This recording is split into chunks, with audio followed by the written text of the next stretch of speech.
Sí, bueno, sí. Amén. Amén. Gloria sea al Señor. Bienvenidos todos una vez más a la casa del Señor. Si les pido si por favor van abriendo su Biblia en el libro de Oseas.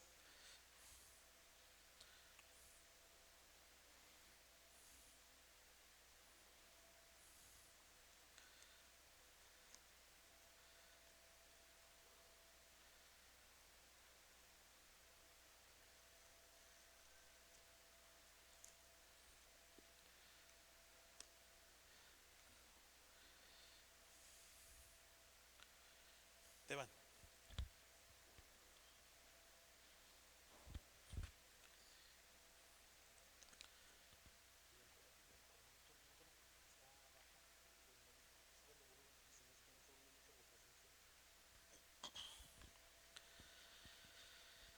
Tenemos ahí en Oseas capítulo 1. La semana pasada estuvimos entrando en lo que es la introducción en el libro de Oseas, que el día de hoy estamos hablando, ¿verdad? Acerca de la idolatría espiritual es nuestro tema, la idolatría espiritual y los hijos sin un padre, que nos habla aquí en el libro de Oseas.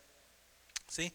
Vamos a entrar rápidamente, ¿verdad? Ya sé que miró ahí en el libro de Oseas, pero si puede, sin perder Oseas, vaya al libro de Job, que es nuestro texto clave, lo que la palabra, lo que el texto de hoy, el capítulo 1 nos quiere enseñar, en el libro de Job, capítulo 4 versículo 8.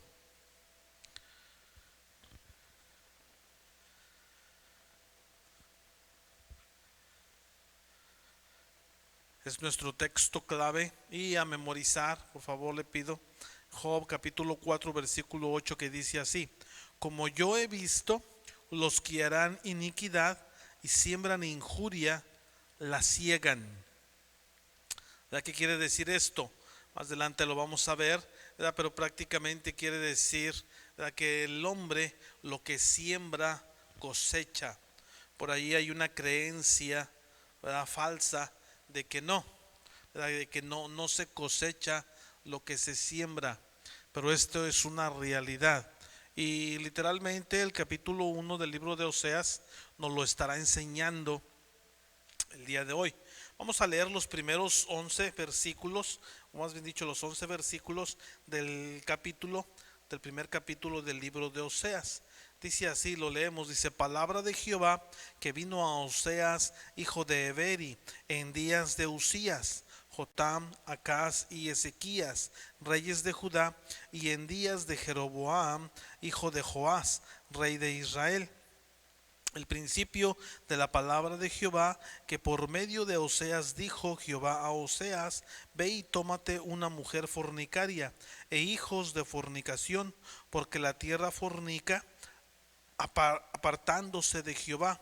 Fue pues y tomó a Gomer, hija de Diblaim, la cual concibió y le dio a luz un hijo. Y le dijo Jehová: ponle por nombre Jezreel, porque de aquí a poco yo castigaré a la casa de Jehú por causa de la sangre de Jezreel, y haré cesar el reino de la casa de Israel.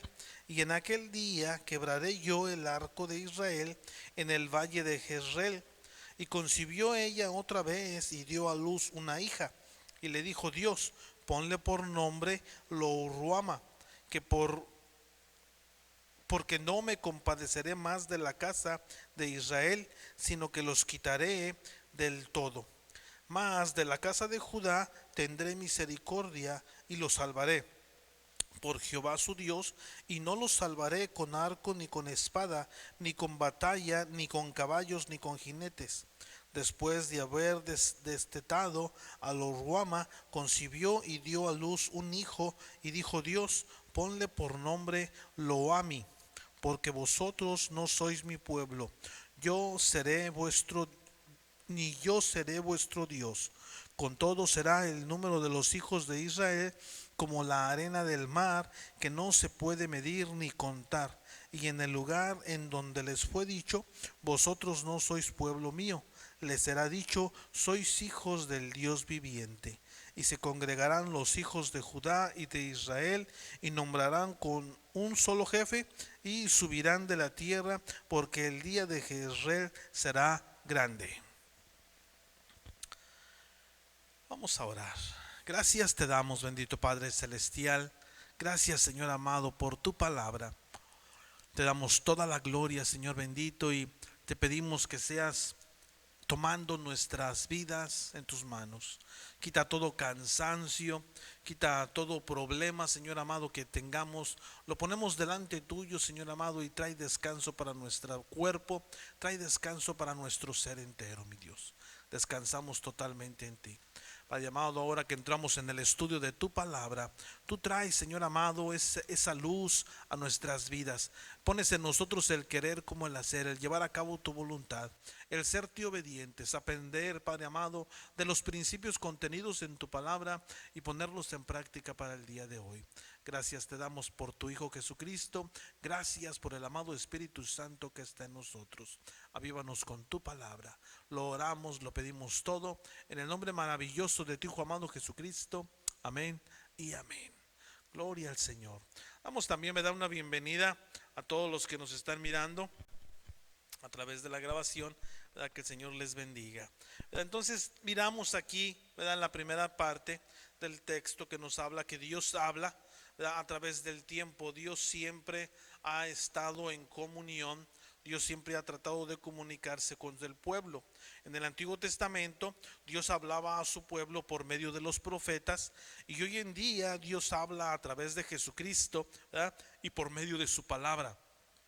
Tenemos su palabra, la que leímos en el libro de Hebreos capítulo 1, verso 1 y 2, que dice: Dios, habiendo hablado muchas veces y de muchas maneras en otro tiempo a los padres por los profetas, y en estos postreros días nos ha hablado por el Hijo, a quien constituyó heredero de todo y por quien asimismo hizo el universo. Dios mismo nos dice, ¿verdad?, que Él ha hablado y está hablando y sigue hablando. ¿Verdad? Dice el texto 1, encontramos el texto 1 que dice, ¿verdad?, ahí del libro de Oseas, ¿verdad?, que dice: en días de Usías, Jotam, Acaz y Ezequías, reyes de Judá. ¿Por qué se mencionan estos reyes del reino sureño de Judá? Recuerde que la semana pasada en nuestra introducción estuvimos viendo que el reino está dividido en dos, en el reino norteño y el reino sureño, ¿sí? Entonces estos reyes pertenecen al reino sureño de Judá cuando Oseas era profeta en el reino norteño de Israel. Estos reyes de Judá eran, ¿verdad?, del linaje legítimo de los reyes después del rey Salomón.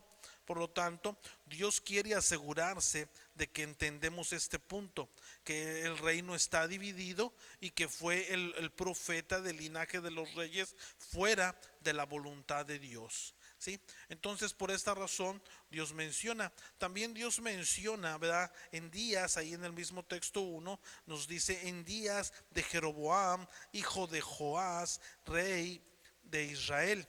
El reino norteño de Israel, sobre el cual Dios se enfoca su atención en este libro, en el libro de Oseas, ¿sí?, es en el reino norteño. Jeroboam II, este era un rey que fue un rey muy malo, ¿verdad? Leemos de él ahí en Segunda de Reyes, si vamos rápidamente sin perder Oseas, el Primera de Reyes capítulo 14, verso 23 al 29.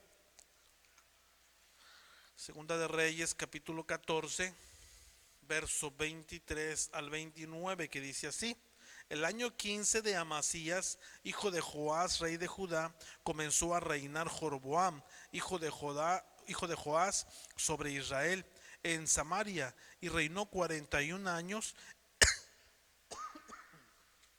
E hizo lo malo ante los ojos de Jehová, y no se apartó de todos los pecados de Jeroboam, hijo de Nasbat, el que hizo pecar a Israel.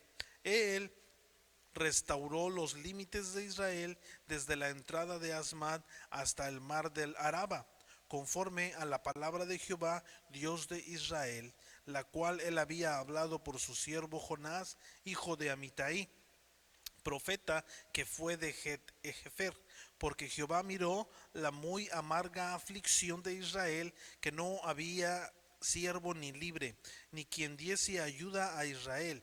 Y Jehová había determinado raer el nombre de Israel de debajo del cielo. Por tanto lo salvó por mano de Jeroboam, hijo de Joás. Los demás hechos de Jeroboam y todo lo que hizo, y su valentía, y todas las guerras que hizo, y cómo destruyó el dominio de Israel a Damasco, y cómo restituyó el dominio de Israel a Damasco y a Amad, que había pertenecido a Judá. No está escrito en el libro de las crónicas de los reyes de Israel. Y durmió Jeroboam con sus padres, los reyes de Israel, y reinó en su lugar Zacarías, su hijo. Leemos, ¿verdad?, que bueno, este rey fue muy malo. Más adelante miramos en el siguiente versículo, en el versículo número 2, que nos dice, ¿verdad?, literalmente entrando en la historia. Recuerde que es Oseas el que está tomando, ¿verdad?, el que está escribiendo acerca de su propia vida, ¿verdad? Y escribe él lo que el Señor le está mandando. El Señor le dice: ve, tómate una mujer fornicaria, en el versículo 2. Miramos aquí que hay mucha discusión acerca de la interpretación de este versículo. ¿Sí? Esta mujer era Gomer, ¿verdad? Y muchos se preguntan si esta mujer era una prostituta, ¿sí?, antes de su boda con Oseas, o solamente, ¿verdad?, fue después de la boda. Hay una parte del problema, sí, que hay una que en la secuencia del tiempo. ¿Cuál es ese problema? Número uno, ¿verdad? La pregunta que nos pudiéramos hacer es: ¿conocía Oseas a Gomer y la amaba antes que supiera que ella se tornaría a la prostitución? ¿O era Gomer ya era una prostituta cuando Oseas la encontró? ¿Verdad? Según el versículo 2, ¿verdad?, probablemente Gomer viene de una familia de prostitutas. Probablemente su madre también era una prostituta. Sin embargo, algunos intérpretes piensan que este texto, el versículo 2, se refiere o se relaciona a sus hijos y no a sus antepasados. Número 3, ordenó Dios a Oseas que éste debe de casarse con ella, sabiendo que eventualmente ella se tornaría a la prostitución, cuando en este momento en el tiempo ella no era una prostituta, ¿verdad? Aún así, Oseas no sabía que ella era una prostituta, y si Dios le informó el estilo de su vida, ¿verdad?, entonces el versículo 2, ¿verdad?, no nos deja con esta respuesta. Por lo tanto, Oseas sabía de sus deseos inmorales, ¿verdad?, antes de que éste se casara. Recuerde que en nuestra introducción la semana pasada miramos que todo el pueblo, sí, de esta nación se dedicaba, ¿verdad?, una gran mayoría se dedicaba a la prostitución religiosa.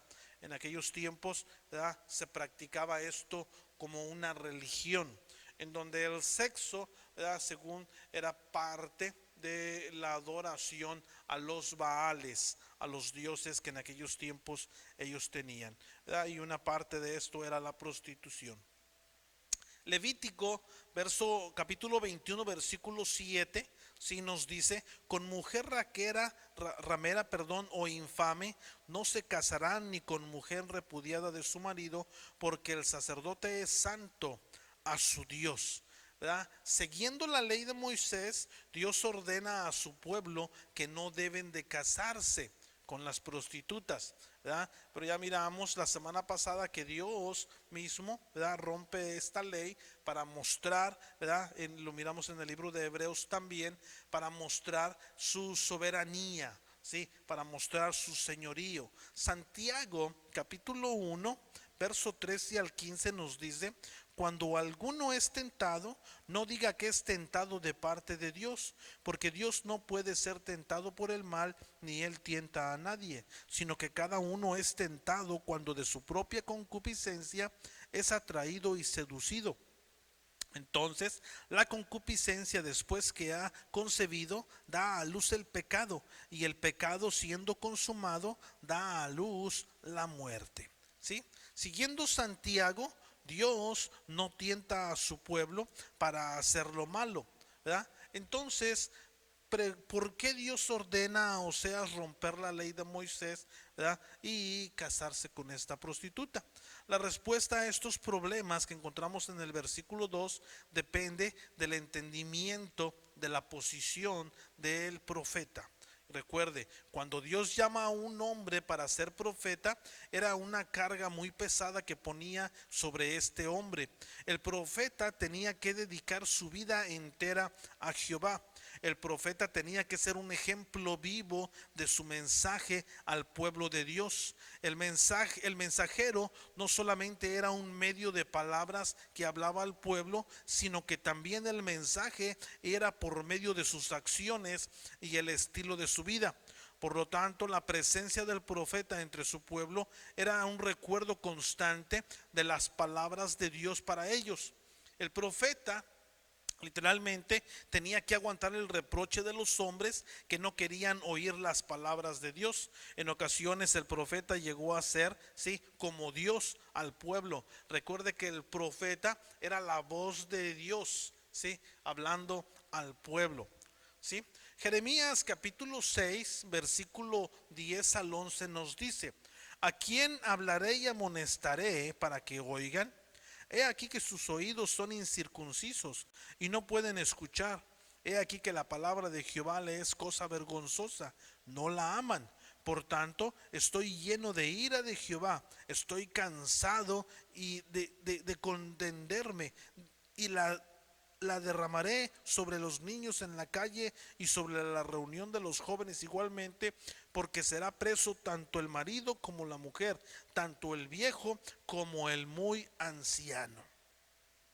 En la mayor parte, ¿sí?, en la mayor parte del pueblo, este pueblo reaccionaba a los profetas, ¿sí?, en la misma manera como reaccionaban o reaccionarían a Dios, con rechazo, odio, ¿sí? Y muchas veces, frecuentemente, los profetas eran asesinados. El profeta hablaba no solo las palabras de Dios, sino que también mostraba los sentimientos de Dios y los expresaba al pueblo. El profeta tenía que guardar, ¿verdad? Tenía que aguantarse del reproche de Dios o del enojo de Dios cuando tomaba la carga pecaminosa de su pueblo.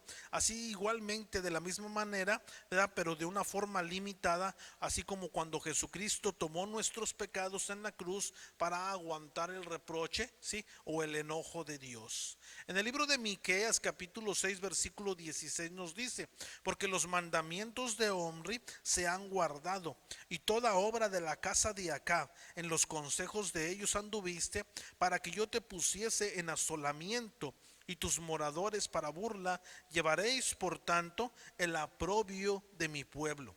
¿Sí? Si leemos también en el libro de Ezequiel capítulo 12 versículo 10 al 11, Ezequiel 12, verso 10 y 11 dice: diles así ha dicho Jehová el Señor, esta profecía se refiere al príncipe en Jerusalén y toda la casa de Israel que está en medio de ella. Diles: yo soy vuestra señal, como yo hice, así se hará con vosotros, partiréis al desierto en cautividad. ¿Sí? Ezequiel dramáticamente actuó su mensaje como si fuera el pueblo. Cuando llegó a ser el pueblo pecaminoso, cuando el pueblo se volvió en contra de Dios, ¿sí?, fue tomado cautivo bajo el juicio de Dios. Oseas es llamado por Dios para actuar los pecados del pueblo, así de la misma manera como Ezequiel. ¿Sí?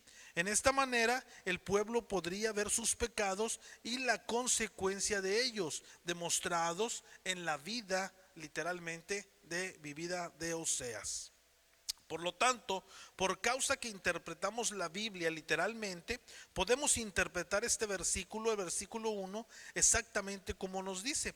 Dios ordena a Oseas casarse con una prostituta para que Oseas llegara a ser a semejanza de los israelitas en su relación con Dios. Dios sabía que ella era una prostituta e igualmente Oseas también lo sabía. ¿Sí? El texto 2 nos dice: porque la tierra fornica, ¿verdad? Las palabras que Dios le dice a Oseas: porque la tierra fornica apartándose de Jehová. ¿sí? Dios nos dice la razón, ¿sí?, de esta orden que le es dada a Oseas. Dios usa los términos del matrimonio para describir su relación con su pueblo, ¿sí?, con los israelitas. De igual manera, sí, así como la esposa de Oseas era una hija de la prostitución, como nos lo dice el texto 2, ¿verdad? Como ellos tenían o vivían la prostitución como un estilo de vida en su familia a través de muchas generaciones, también Israel había sido infiel a Dios a través de muchas generaciones. Sí, recuerde que todo lo que, muchas cosas de lo que hemos estado hablando y viendo, mucho de estos son tipos y figuras que representan lo fuerte en el tiempo de Oseas y en la vida de Oseas o en la vida de los profetas es que ellos tenían que vivir. ¿Sí? Ellos tenían que vivir literalmente el mensaje de Dios dado y sufrir, por lo tanto, ¿sí?, el mensaje en la vida de cada uno de ellos, ¿verdad? El día de, bueno, ahorita no me adelanto, pero el día de hoy nosotros no, de alguna manera sufrimos, pero no como los profetas, ¿sí? Vamos a leer Levítico capítulo 20, versículos 5 al 7. No sé si hasta aquí alguien tiene alguna pregunta o algún comentario.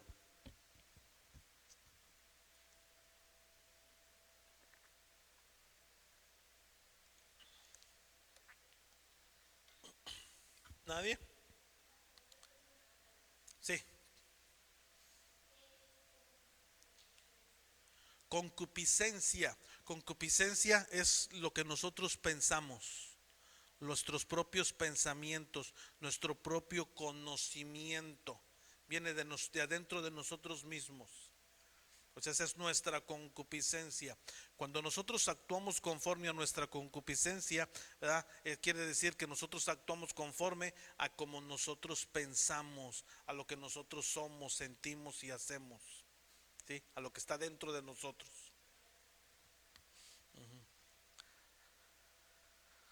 Amén. ¿Alguien más tiene alguna otra pregunta? Pregunten, pregunten. Qué bueno que están preguntando. Leemos Levítico capítulo 20, versículos 5 al 7.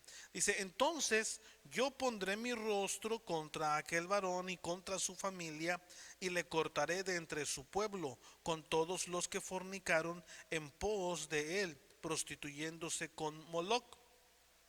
Versículo 6 dice: y la persona que tendiere a encantadores o adivinos para prostituirse tras ellos, yo pondré mi rostro contra el tal persona y la cortaré de entre su pueblo.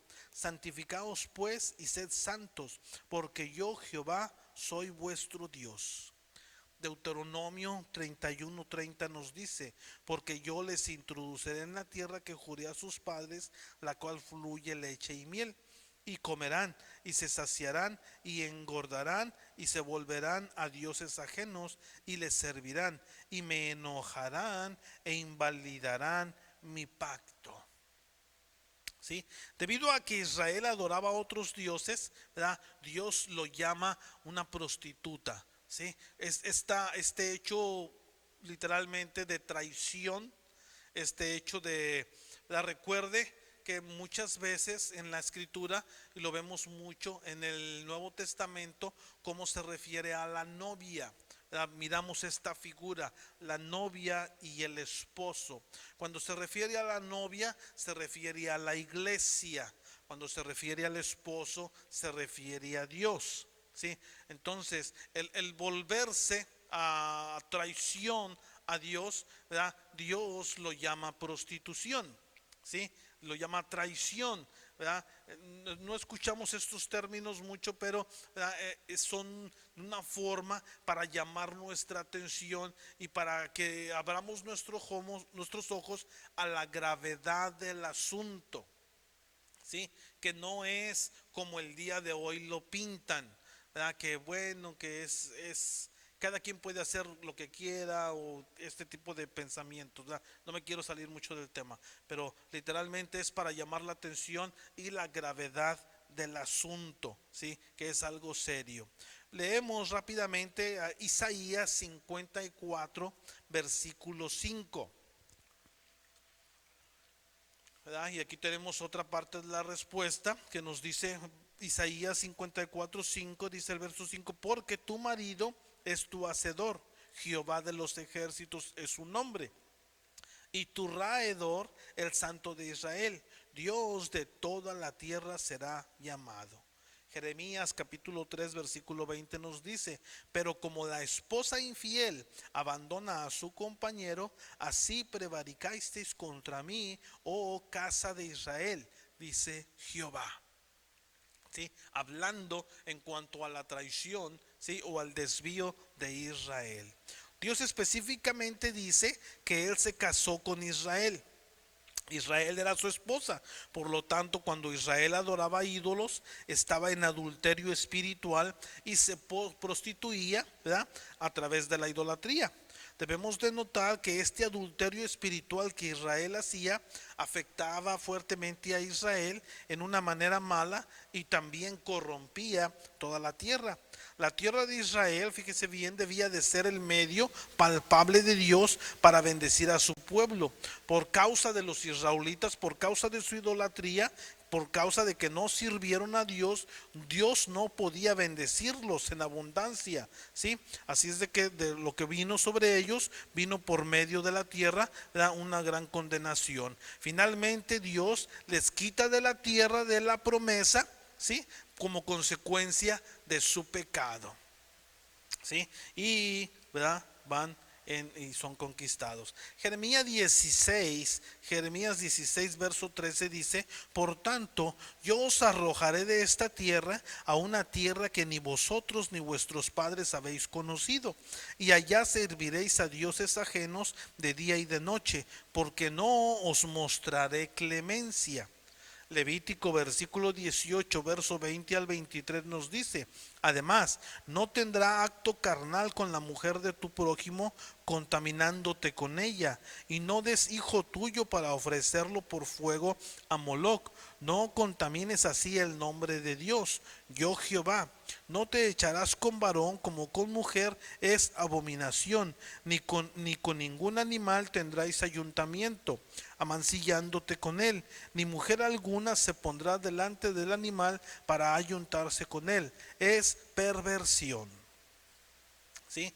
Y todo esto, ¿verdad?, que leemos aquí es algo que se practicaba, ¿verdad? Y por eso Dios les da este mandamiento, que es algo de que no debía realizarse. Osea se casa con Gomer, ¿sí? Osea se casa con Gomer, la prostituta. Hablamos un poco de Gomer. El nombre Gomer significa corrupción. Su apellido, ¿verdad?, o el nombre de su papá, Diablam, significa dos bultos de higo, ¿verdad?, que en aquellos tiempos este era un artículo de mucho lujo, ¿sí? Por lo tanto, el mensaje por medio de sus nombres es que Israel es corrompido a través del materialismo, el lujo y la sensualidad, ¿sí? A través de esta corrupción, ¿verdad?, cosecharán el juicio. Usted y yo podemos imaginarnos, ¿verdad?, los chismes en el vecindario de Oseas. Probablemente las personas le ridiculizaban debido a que se casó, ¿verdad?, en contra de la ley de Moisés. Sin embargo, también, ¿verdad?, demostraba cómo el pueblo no vivía conforme a la ley de Moisés, ¿sí? El Señor le dice en el versículo 4, seguimos leyendo la palabra, que el texto 4 dice: ponle por nombre, ¿verdad?, al primer hijo, ¿verdad?, ponle por nombre Jezreel, porque de aquí a poco yo castigaré la casa de Jehú por causa de la sangre de Jezreel, y haré cesar el reino de la casa de Israel. Gomer, ¿sí?, le da un hijo a Oseas. Dios le dijo que le pusiera el nombre de Jezreel. El nombre Jezreel significa Dios dispersa, ¿sí?, Dios siembra. Jezreel también es un nombre de una ciudad y que se encuentra en una llanura muy famosa en Israel. Esta llanura, ¿sí?, se llama también la llanura de Megiddo o Armagedón, y también se llama el valle de Esdraelón. Este es un valle muy sangriento donde se libraron muchas batallas, muchas guerras famosas a través de la historia. En el reino norteño, durante el tiempo del rey malo Acab y su esposa Jezabel, el profeta Elías profetizó el juicio sobre los descendientes de Acab. Pero cuando Acab escuchó la profecía, él se humilló delante de Dios y Dios retrasó este juicio hasta después de que Acab murió. Leemos ahí, por ejemplo, en Primera de Reyes, capítulo 21, versículo 17 al 21. Capítulo 17 al 29, perdón, que dice: entonces vino palabra de Jehová a Elías Tisbita diciendo: levántate, desciende y encontrarte con Acab, rey de Israel, que está en Samaria. He aquí él está en la viña de Naabot, a la cual ha descendido para tomar posesión de ella. Y le hablarás diciendo: así ha dicho Jehová, no mataste y también has despojado. Y volverás a hablarle diciendo: así ha dicho Jehová, en el mismo lugar donde lamieron los perros la sangre de Nabot, los perros lamberán también tu sangre, tu misma sangre. Y Acab dijo a Elías: ¿Me has hallado, enemigo mío? Y él respondió: te he encontrado, porque te has vendido a hacer lo malo delante de Jehová. He aquí yo traigo mal sobre ti, y barreré tu posteridad, y destruiré hasta el último varón de la casa de Acab, tanto el siervo como el libre en Israel. Y pondré tu casa como la casa de Jeroboam, hijo de Nabat, y como la casa de Baasa, hijo de Ahías, por la rebelión con la que provocaste a ira y con la que has hecho pecar a Israel. De Jezreel también ha hablado Jehová diciendo: los perros comerán a Jezabel en el muro de Jezreel. El que de Acab fuere muerto en la ciudad, los perros lo comerán, y el que fuere muerto en el campo, lo comerán las aves del cielo. A la verdad, ninguno fue como Acab, que se vendió para hacer lo malo ante los ojos de Jehová, porque Jezabel, su mujer, lo incitaba. Él fue en gran manera abominable, caminando en pos de los ídolos, conforme a todo lo que hicieron los amorreos, a los cuales lanzó Jehová de delante de los hijos de Israel. Y sucedió que cuando Acab oyó estas palabras, rasgó sus vestidos y puso cilicio sobre su carne, ayunó y durmió en cilicio y anduvo humillado. Entonces vino palabra de Jehová a Elías Tisbita diciendo: ¿no has visto cómo Acab se ha humillado delante de mí? Pues por cuanto se ha humillado delante de mí, no traeré el mal en sus días. En los días de sus hijos traeré el mal sobre su casa. Encontramos aquí, ¿verdad?, que muchos años más tarde el profeta Eliseo ungido, ¿verdad?, ungió a Jehú para ser el rey sobre Israel, siguiendo las instrucciones de Dios. Jehú cumplió el juicio original de Dios sobre los descendientes de Acab en el valle de Jezreel. Sin embargo, Jehú hizo más de lo que era la orden de Dios, y asesinó al rey, ¿sí? Ocosías, del reino sureño. Por medio del nacimiento del hijo de Oseas, Jezreel, Dios estaba afirmando su juicio sobre la casa del rey Jehú. Jehú era el rey de Israel en los años 886 al año 857 antes de Cristo. ¿Sí? En el futuro, ¿verdad?, se llevará a cabo la batalla de Armagedón. Ocurrirá también en este lugar, en el final del periodo de la tribulación, ¿sí? En la guerra al final de Gog y Magog ocurrirá allí el fin del reino milenial de Cristo, ¿sí? Aquí esta es otra historia, ¿sí?, que se encuentra en el libro de Apocalipsis, ¿verdad? Pero estamos hablando, recuérdese que estamos hablando de esta llanura, ¿sí?, que se reconoce o la reconocemos en estos días como Armagedón, o la reina de Gog y Magog. Para información de usted, estamos leyendo y vamos a entrar en el libro de Oseas. El libro de Oseas es un libro de profecía en donde la profecía, recuerde que tiene un doble cumplimiento. Se lo menciono para que lo mantenga en mente y no se vaya a confundir. Si en algún momento usted se confunde, por favor pregunte.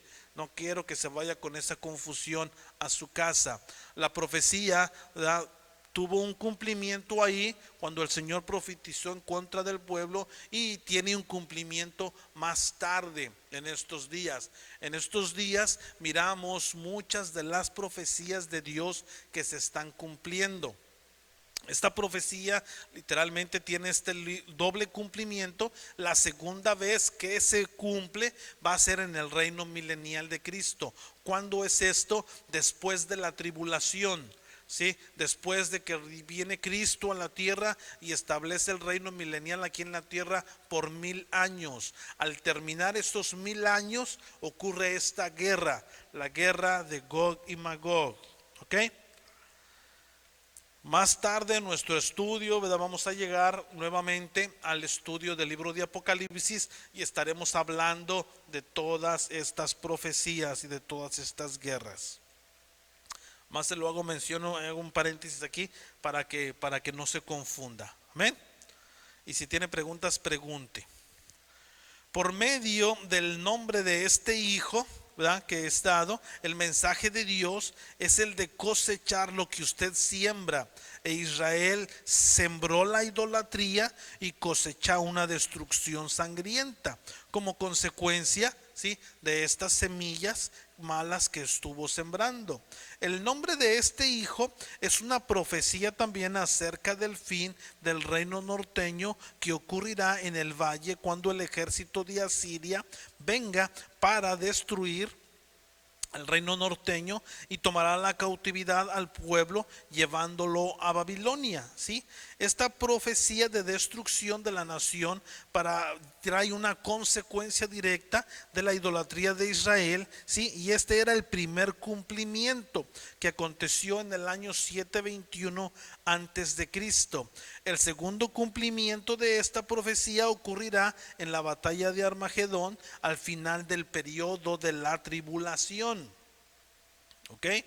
Recuérdese, ya llevamos mencionadas dos profecías, ¿verdad?, que se cumplieron aquí y que se van a cumplir posteriormente más adelante. Después en el texto, en el versículo 6 encontramos, a lo mejor usted va a decir, ¿por qué estoy mencionando esto? Ahorita al final le voy a decir por qué estamos mencionando o por qué tiene mención aquí. Tenemos en el versículo 6 que nos dice una hija y le dijo, Dios, ponle por nombre, ¿verdad? Después vimos que tuvo un hijo y después tuvo una hija, ¿verdad? Y le dijo Dios, ponle por nombre Lo-Ruama, porque no me compadeceré más de la casa de Israel, sino que los quitaré del todo. El segundo hijo de Oseas fue una hija, ¿sí?, con el nombre Lo-Ruama, que significa no compadecida o sin compasión. Aunque esta hija nació en la casa de Oseas y él actuaba como su padre, Oseas probablemente no era su padre biológico. La implicación es que ella no conocía quién era su padre. ¿Sí? El mensaje por medio de esta hija es que por causa de su idolatría, Israel se cortaba de la relación con Dios, su padre que les amaba. Dios no podía tratarles con compasión y misericordia de la manera como un padre trata a un niño obediente, sino todo lo contrario. Debía tratarles como niños rebeldes con un castigo fuerte. Y esto es lo que era la cautividad en Babilonia, un castigo fuerte para destruir su idolatría. Israel pasó por sobre la línea espiritual donde no podía experimentar la misericordia y el perdón de Dios. Los creyentes del Nuevo Testamento pueden pasar sobre de esta línea espiritual. Sin embargo, debemos de notar que Dios todavía consideraba que los israelitas eran sus hijos. ¿Por qué? ¿Verdad? Leemos en el versículo 7 que nos dice, mas de la casa de Judá tendré misericordia. Dios prometió la misericordia para el reino sureño de Judá. Cuando el reino del norteño cayó bajo los ejércitos de Asiria, el reino sureño de Judá se reservó y continuó existiendo por más de 135 años, cuando Sennacherib de Asiria atacó Jerusalén en el año 701 antes de Cristo. Dios milagrosamente le salvó para cumplir esta parte de la profecía, ¿sí?, dada a Oseas.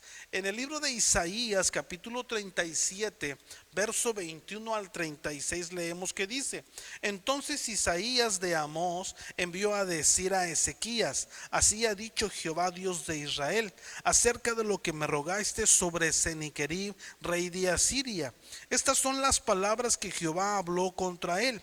La virgen, hija de Sión, te menosprecia, te escarnece detrás de ti, mueve su cabeza la hija de Jerusalén, a quien vituperaste y a quien blasfemaste, y contra quien has alzado tu voz, y levantando tus ojos en alto contra el Santo de Israel. Por mano de tus siervos has vituperado a tu Señor, y dijiste: con la multitud de mis carros sobre las alturas de los montes y de las laderas del Líbano cortaré tus altos cedros, sus cipreses escogidos.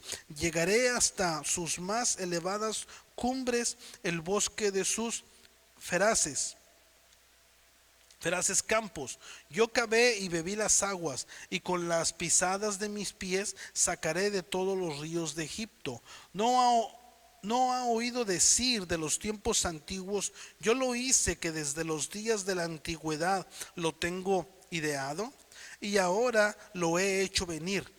Y tú serás para reducir las ciudades fortificadas a montones de escombros. Sus moradores fueron de corto poder, fueron acobardados y confusos, fueron como hierba del campo y hortaliza verde, como heno en los terrados desde antes de su sazón seca. He conocido su condición, su salida, su entrada y su furor contra mí, porque contra mí te airaste y tu arrogancia ha subido a mis oídos. Pondré pues mi garfio en tu nariz y mi freno en tus labios, y haré volver por tu camino por donde viniste. Y esto te será por señal: comeréis este año lo que nace de suyo, y el año segundo lo que nace de suyo, y el año tercero sembraréis y segaréis y plantaréis viñas y comeréis su fruto. Y lo que hubiere quedado de la casa de Judá y lo que hubiere escapado volverá a echar raíz abajo y tendrá fruto arriba, porque de Jerusalén saldrá un remanente, y del monte de Sión los que se salven. El cielo de Jehová de los ejércitos hará esto. Por tanto, así dice Jehová acerca del rey de Asiria: no entrará en esta ciudad, ni arrojará saeta en ella, ni vendrá delante de ella con escudo, ni levantará contra ella baluarte. Por el camino que vino volverá, y no entrará en esta ciudad, dice Jehová. Porque yo ampararé a esta ciudad para salvarla por amor de mí mismo y por amor de David mi siervo. Y salió el ángel de Jehová y mató a 185,000 en el campamento de los asirios. Y cuando se levantaron por la mañana, he aquí que todo era cuerpos muertos. Leemos aquí finalmente que en el reino sureño de Judá, cosechó las consecuencias de su pecado cuando cayó bajo los ejércitos de Babilonia, ¿sí?, a través de una invasión en el año 586 antes de Cristo. Pero leemos en el versículo 7 que el Señor dice: yo los salvaré por Jehová su Dios. La última promesa que encontramos aquí, la última promesa profética de la salvación del pueblo de Dios, ¿verdad? Los judíos serán, ¿verdad?, en la segunda venida de Jesucristo. ¿verdad? Leemos en Zacarías, ¿verdad?, que también es un libro profético, Zacarías 12, 9 al 11, que dice: y en aquel día yo procuraré destruir a todas las naciones que vinieren contra Jerusalén, y derramaré sobre la casa de David y sobre los moradores de Jerusalén espíritu de gracia y de oración, y mirarán a mí, a quien traspasaron, y llorarán como se llora por un hijo unigénito, afligiéndose por él como quien se aflige por el primogénito. En aquel día habrá gran llanto en Jerusalén, como el llanto de Adadrimón en el valle de Megido. La leemos en el texto 9, ¿verdad? Que dice Dios, ponle por nombre Loami. ¿Verdad? Tenemos al siguiente hijo, ¿verdad? Que también viene otro nombre como significado, ¿verdad? Que significa: por vosotros no sois mi pueblo, ni yo seré vuestro Dios. ¿Verdad? Hemos mirado que cada uno de los nombres trae como significado la consecuencia por su pecado. ¿Sí? Si no lo han notado, ¿verdad? Es algo que debemos de notar. El tercer niño, nacido del problemática casa de Oseas, fue un hijo con el nombre de Loamí. Loamí significa no es mi pueblo o no es mi hijo. ¿Sí? Mientras que ninguna persona estaba segura si Oseas era el padre biológico de la hija de Gomer, no había duda acerca del padre biológico de Loami. ¿Sí? El padre definitivamente no era Oseas. Con el nombre de este hijo, todos los prójimos sabrían que Oseas sabía que este hijo no era de él. Ellos estaban enterados que Oseas no reconoció su linaje de este hijo. El mensaje para Israel era que ellos habían abandonado su relación con Dios y actuaban como si no hubieran tenido un Padre celestial. ¿Sí? Y hay una doctrina falsa en estos días muy popular, y esta doctrina dice que Dios ha abandonado a Israel, ¿sí? Y lo ha reemplazado, ¿sí? Con la iglesia del Nuevo Testamento, ¿sí? O sea, nosotros. ¿Sí? Esta doctrina falsa, pero fíjese cómo lo estoy diciendo, esta es una doctrina falsa.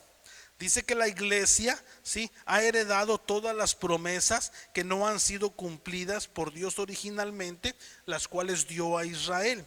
¿Sí? Esta doctrina falsa se llama la teología del reemplazo. ¿Sí? Es importante no hacer una doctrina de un solo versículo, ¿sí? Por la razón que leemos en los siguientes textos, en el 11, versículo 10 y 11, ¿verdad? Que dice el versículo 10: con todo, será el número de los hijos de Israel como la arena del mar, que no se puede medir ni contar. Y en lugar en donde les fue dicho, vosotros no sois pueblo mío, les será dicho, sois hijos de Dios. ¿Sí? El versículo 11 dice: y se congregarán los hijos de Judá y de Israel, y nombrarán un solo jefe, y subirán de la tierra, porque el día de Jezreel será grande. ¿Sí? Y esto es algo que todavía no se cumple. ¿Ok? Por lo tanto, mientras Dios les hace a un lado por un periodo de tiempo por causa de su adulterio espiritual, ¿sí? Dios no ha terminado con los judíos, ¿sí? Dios no ha terminado con ellos, como lo expresa esta enseñanza falsa, ¿sí? Romanos capítulo 11, verso 11 al 15 nos dice: digo pues, ¿han tropezado los de Israel para que cayesen? En ninguna manera, pero por su transgresión vino la salvación a los gentiles para provocarles a celos. Y su transgresión es la riqueza del mundo, y su defección la riqueza de los gentiles, cuando más su plena restauración. Porque a vosotros hablo, gentiles, por cuanto yo soy apóstol a los gentiles, honro mi ministerio. Pero si en alguna manera pueda provocar a celos a los de mi sangre y hacer salvos a algunos de ellos, porque si su exclusión es la reconciliación del mundo, ¿qué será su admisión sino vida de entre los muertos? ¿Sí? Esto es algo muy importante, ¿verdad? Dios trae un juicio en contra, Dios tiene un juicio pendiente, ¿verdad? Y esto es algo que se nos habla y se nos enseña en el libro de Apocalipsis, ¿verdad? El cual muchas personas han leído, estudiado, y muy pocos han entendido, ¿sí? Por esta razón, porque es un juicio, ¿verdad?, en contra de los de Israel. Literalmente, Dios cumplirá su promesa a los judíos en el reino del milenio de Jesucristo cuando ellos se regresen a Él, ¿sí? En la segunda venida de Cristo, que es lo que estamos esperando, ¿verdad? El apóstol Pablo expresa, ¿verdad?, aquí a los romanos, ¿verdad?, y lo que nos dice que solamente utiliza las situaciones o la palabra para llevar o llamar o hacer llevar a los israelitas a celos, ¿verdad? Porque ellos, ¿verdad?, el apóstol Pablo reconoce que un día Dios, ¿verdad?, va a restituirlos, un día Dios va a restaurarlos. ¿Sí?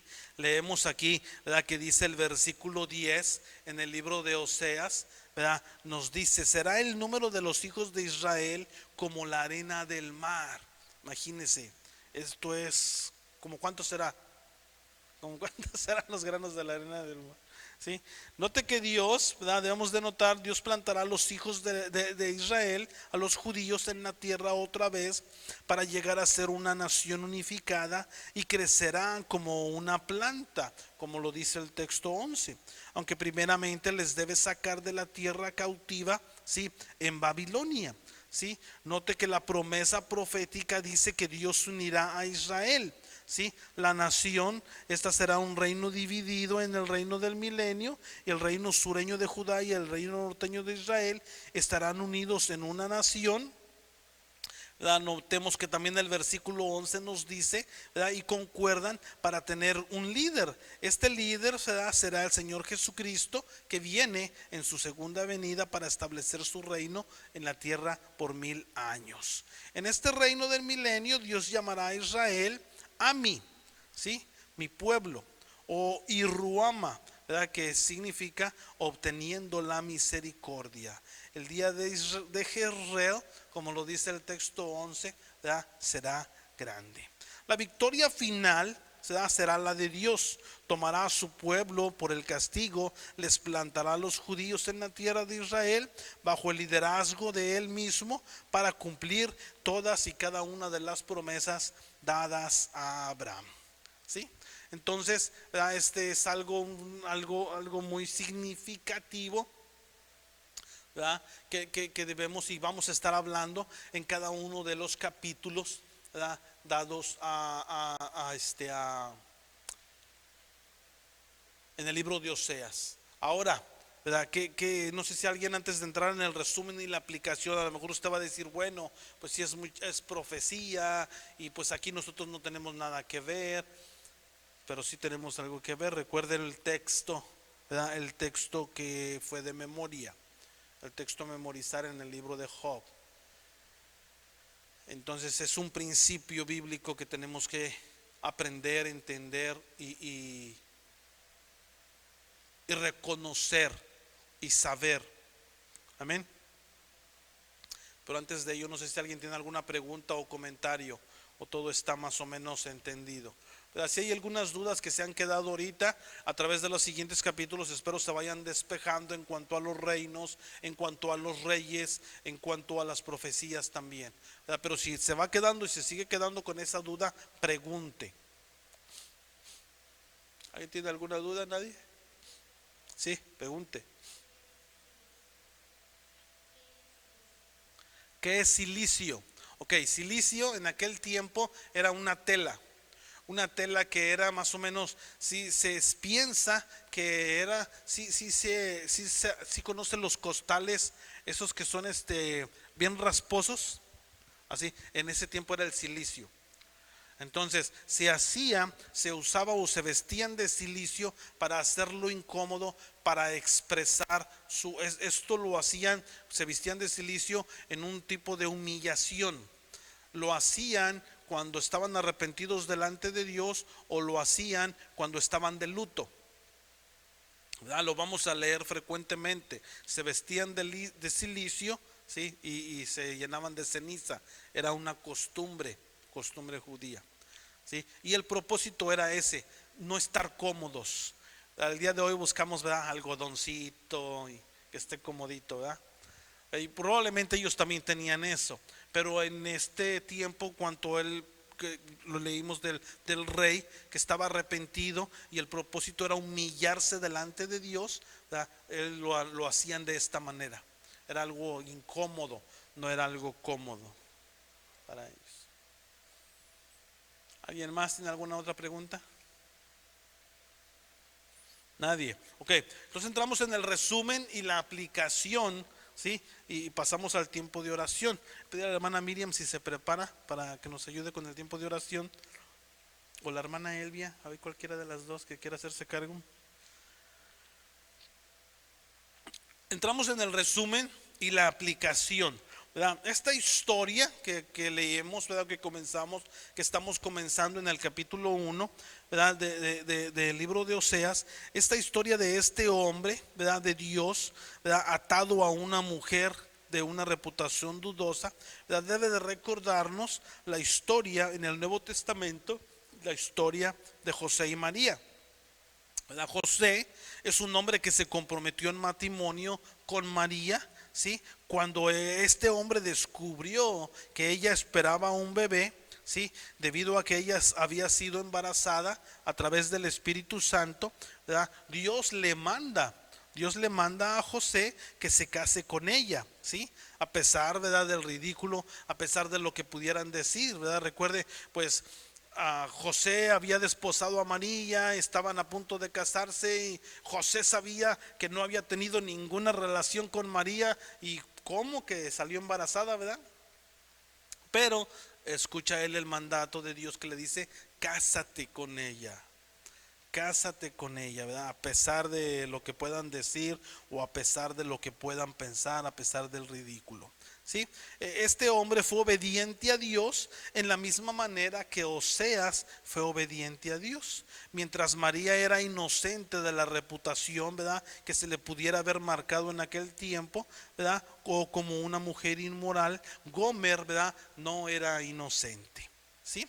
El mensaje. ¿Cuál es el mensaje para nosotros, para los cristianos el día de hoy? Algunas veces Dios nos llama para aguantar el ridículo por causa del evangelio. ¿Sí? El evangelio o vivir el evangelio, expresar el evangelio requiere fuerza, requiere un compromiso para vivir ante este tipo de vida, ¿sí? En obediencia al Señor. También podemos mirar en este capítulo los resultados de la obra del principio de Dios acerca del cosechar, ¿sí? Lo que usted siembra, ¿sí? Muchas veces los creyentes piensan que este principio no se refiere en una forma negativa a ellos, sino que tan solamente se refiere a los incrédulos, ¿sí? Y esto precisamente es lo que los israelitas pensaban. En el libro de Oseas podemos ver, ¿sí? Esta falacia o este falso pensamiento de eso, y miramos que Dios no perdonó a su pueblo, ¿sí? Romanos capítulo 11 versículo 21 nos dice, porque si Dios no perdonó a las ramas naturales, a ti tampoco te perdonará, ¿sí? Es algo que debemos de tener conciencia, ¿sí? Lo que nosotros realizamos trae consecuencia. El día de hoy me doy cuenta que hay muchas personas molestas y muchas personas molestas con Dios. Molestas con Dios por lo que está sucediendo, por lo que está pasando, por los problemas que cada persona tiene, por diferentes circunstancias, ¿sí? Pero la mayor parte de los problemas que tenemos, ¿sí? Es por consecuencia de nuestras acciones, ¿sí? Y es algo que debemos aprender. Debemos aprender a hacernos responsables de nuestras acciones y saber que éstas traen consecuencias. Y cuando veamos las consecuencias, no echarle la culpa a Dios. Muchas personas están muy molestos por causa de la muerte. La muerte es algo que no podemos evitar. Tarde o temprano, la muerte nos va a alcanzar. El punto aquí en esto es, El punto aquí esto es, cuando te mueras, ¿a dónde te vas a ir? ¿A quién le perteneces? ¿Tu vida a quién le pertenece? ¿Verdad? El apóstol Pablo decía, ¿verdad? Vivo o muerto, de Cristo soy. Y yo te quiero dejar con esta pregunta: ¿tú de quién eres? ¿Sí? ¿A quién le perteneces? ¿Sí? Y no importa, y es algo que no debemos de molestarnos con Dios, porque es algo que tenemos y debemos de agradecer y alabar la soberanía de Dios. Dios es el que da, Dios es el que quita, y Él sabe cuándo y Él sabe cuándo. ¿Sí? Y bueno, hasta ahí los quiero dejar. Tenemos ahí ustedes en su material, tienen la aplicación, ¿verdad? Que tenemos, y hacernos estas preguntas. ¿Cuál cosa en la vida de usted tiene potencial de cosechar algún mal? ¿Sí? Reflexione acerca de su vida. Reflexione acerca de cómo está viviendo su vida. Reflexione en qué está haciendo en su vida que puede o está trayendo una mala consecuencia. ¿Sí? Y pregunta número 2, ¿qué hará usted para estar seguro de cosechar las bendiciones de Dios? ¿Sí? Debemos asegurarnos de cosechar. Y la pregunta es, ¿qué es lo que usted hará para cosechar la bendición de Dios? Amén. Pues bueno.